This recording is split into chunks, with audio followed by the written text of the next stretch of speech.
let's talk about pain levels and your diet. So, when we think about pain levels and diet, we think inflammation because the food that we're putting into our body is causing inflammation, and inflammation then causes pain. And we see that your diet can directly cause that inflammation.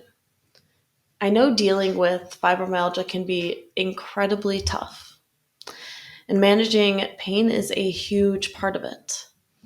When it comes to how diet affects fibromyalgia pain levels, it's like this. What you eat can either fuel your body in a way that helps manage the pain, or it can potentially make it worse. Think of it like a car. I always use this example because it works. You want to put in the right kind of fuel for your car. Okay, we've talked about this before. We want it to run smoothly, right? Well, your body is similar. Eating a balanced diet with plenty of fruits, vegetables, lean proteins, whole grains can give your body the nutrients that it needs to function better and might even help reduce inflammation, which is often associated with fibromyalgia pain. So, the flip side, certain foods might trigger inflammation or exacerbate your symptoms. And that's where we look at food sensitivities and maybe including an elimination diet. And these foods can include processed foods, sugary snacks, maybe gluten, foods high in saturated fats. And it might be tempting to reach for these comfort foods, but they could actually make your pain worse in the long run. People do not think about it like that. Because you can think about something that maybe has a higher level of consequences. So, someone used this example once.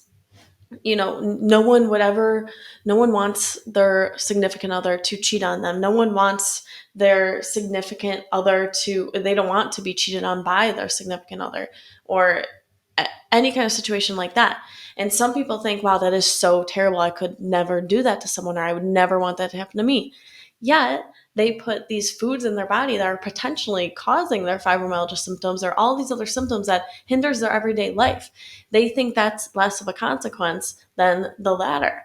And it's just interesting how people develop and think of consequences, because there's one that is right in front of their face. That's a consequence that happens, and it's a direct impact. Where food, that can be a direct impact, but it can take time, and it can be over time that your body gets worse and worse and worse because of what you're fueling it with. And it's not about completely cutting out foods you enjoy, but rather finding a balance and being mindful of how certain foods make you feel.